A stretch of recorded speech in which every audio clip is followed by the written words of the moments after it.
TikTok, platform yang kini menjadi pusat hiburan dan informasi, per Juli 2024, jumlah pengguna TikTok di Indonesia mencapai 157,6 juta orang. Angka ini menjadikan Indonesia sebagai negara dengan pengguna TikTok terbanyak di dunia. Sebagai perbandingan, total seluruh individu di Indonesia berjumlah sekitar 277,5 juta jiwa. Itu artinya lebih dari 60% individu di Indonesia menginstal aplikasi TikTok di gadget mereka. Namun terlepas dari itu semua, pernahkah kita berpikir tentang apa yang sebenarnya terjadi di balik layar aplikasi tersebut? Kenapa itu begitu candu? Kenapa kita tidak bisa berhenti? Dalam film The Social Dilemma, kita diperlihatkan dengan gambaran bagaimana algoritma media sosial dirancang untuk memanipulasi emosi dan perhatian kita. Algoritma yang memang dirancang untuk membuat kita betah berlama-lama di platform tersebut. Media sosial lain seperti YouTube atau Instagram juga memiliki algoritma yang dirancang untuk membuat penggunanya betah berlama-lama di platformnya tersebut. Namun bisa saya katakan tingkat agresifnya tidak setinggi TikTok, dan TikTok tidak hanya menawarkan hiburan tetapi juga memainkan peran besar dalam mengubah cara kita berinteraksi dengan realitas.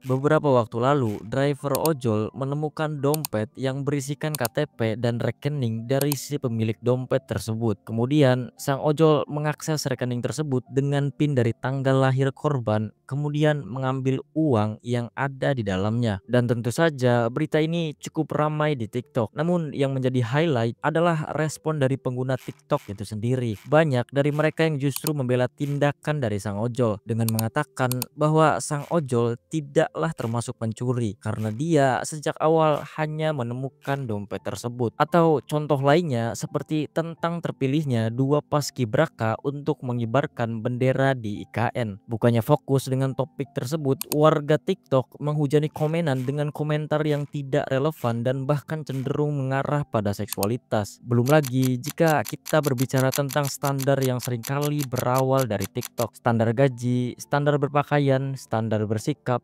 standar berpikir. Terlepas dari standar-standar tersebut benar atau salah, dari sini kita mulai dapat melihat bagaimana TikTok seringkali menjadi platform untuk menggiring opini. Jadi kenapa konten-konten semacam ini bisa sangat ramai di TikTok dan membuat penggunanya menjadi sangat bodoh? Bagaimana TikTok dengan short video dan polarisasinya sangat berperan besar terhadap cara pandang penggunanya terhadap realitas.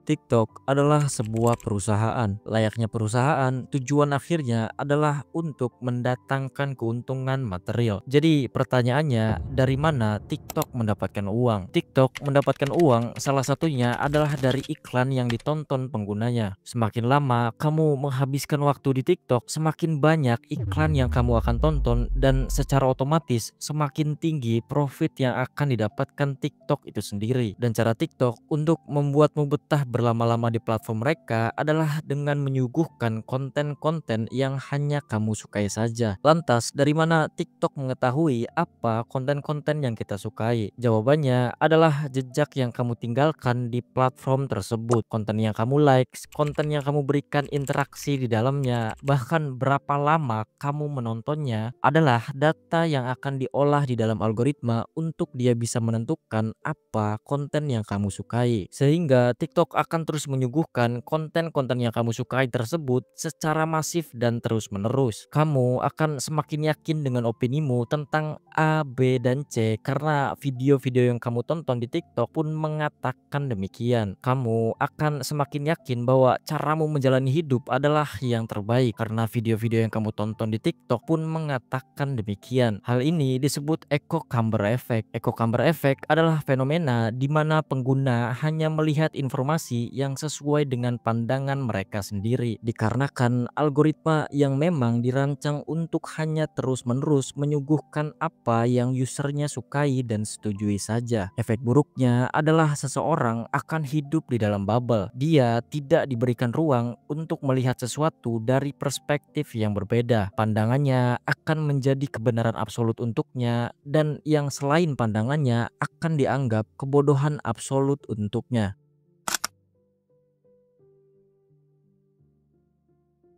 Jika berbicara TikTok, kita harus berbicara tentang konsep videonya yang vertikal dengan durasi video maksimal hanya 3 menit. Ide konsep yang membuat YouTube dan Instagram mengeluarkan fitur short videonya sendiri agar bisa tetap relevan. Durasi video TikTok yang cenderung singkat membuat penggunanya menyerap berbagai informasi ke dalam otaknya dalam satu waktu sekaligus. Salah satu efek negatif dari hal ini adalah menurunnya daya ingat atau simpelnya menjadi bodoh. Karena dalam sebuah studi di Jerman, para peserta diberi tugas untuk menghafal beberapa kata yang ada di komputer. Setelah menghafal, para peserta diberi waktu untuk istirahat selama 10 menit dan diminta untuk melakukan salah satu dari 4 aktivitas berikut. Istirahat, menggunakan TikTok, menonton YouTube, atau scrolling Twitter. Hasilnya, peserta yang menggunakan TikTok mengalami penurunan kemampuan perspektif memori secara signifikan. Mereka cenderung melupakan kata-kata yang harusnya mereka ingat di awal. Atau dengan kata lain, setelah menggunakan TikTok, penggunanya mengalami daya ingat yang menurun. Sebaliknya, peserta yang menonton YouTube atau menggunakan Twitter tidak menunjukkan penurunan daya ingat yang signifikan. Dan menurut tim peneliti, ini bisa terjadi karena konten TikTok yang berdurasi pendek. Karena konten TikTok cenderung pendek atau durasinya singkat, maka otak pengguna dipaksa untuk beradaptasi dengan pergantian informasi yang sangat cepat. Setiap video membawa cerita, visual, atau konteks baru dalam hitungan detik, sehingga otak terus-menerus melompat dari satu fokus ke fokus berikutnya tanpa diberi waktu untuk memproses secara mendalam. Kombinasi durasi pendek dan pergantian konten yang cepat kemudian membuat otak lelah dan kurang mampu mempertahankan ingatan jangka pendek untuk tugas yang harusnya dilakukan. Berbeda dengan YouTube, durasi kontennya cenderung lebih lama sehingga pengguna tidak mengalami pergantian konteks yang seintens dan secepat TikTok. Ini kemudian mengakibatkan perspektif memori yang melemah. Jika perspektif memori melemah, maka kemampuan kita untuk mengingat tugas akan terus menurun. Kita bisa lupa melakukan hal-hal penting seperti lupa mengumpulkan laporan, mengerjakan PR, atau lain sebagainya. Ini semua karena konten TikTok yang pendek dan cepat berganti. Dan tidak hanya di sini, efek negatif lainnya adalah karena terbiasanya pengguna TikTok menerima informasi dengan laju yang cepat dan to the point. Ini membuat mereka kesulitan untuk bisa menikmati sesuatu yang kebahagiaannya hanya akan didapat melalui proses panjang. Sebut saja seperti membaca buku ataupun menonton film.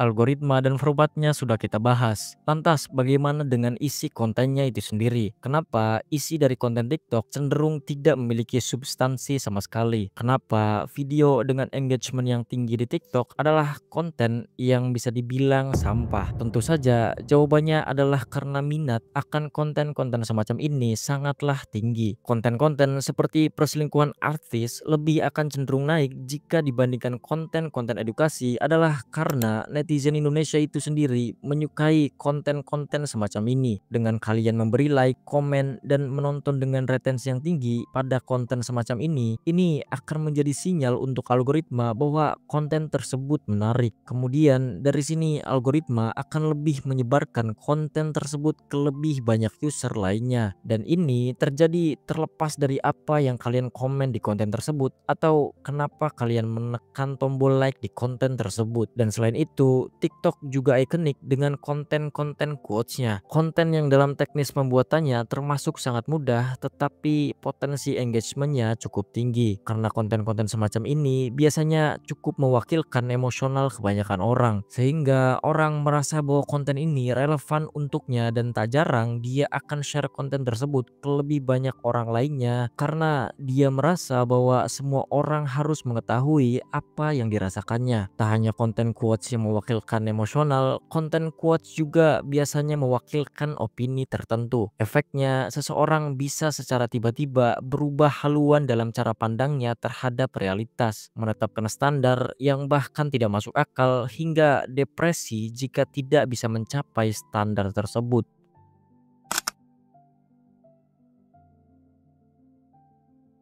Jadi pada akhirnya, apakah TikTok adalah ancaman atau sekadar tren hiburan kembali pada bagaimana kita menggunakannya. Jika tidak memiliki kontrol dalam mengkonsumsinya, kita bisa tanpa sadar menjadi bagian dari pola yang dirancang oleh platform tersebut. Terjebak dalam hiburan tanpa akhir, terisolasi dalam perspektif yang sempit dan kehilangan kemampuan berpikir jernih. Namun jika digunakan dengan bijak, TikTok juga bisa menjadi alat yang bermanfaat untuk belajar, berbagi wawasan, dan terhubung dengan dunia. Jadi pertanyaannya bukan lagi apakah TikTok itu baik atau buruk, tetapi apakah kita cukup sadar untuk mengendalikan cara kita menggunakannya, atau justru kita yang dikendalikan olehnya.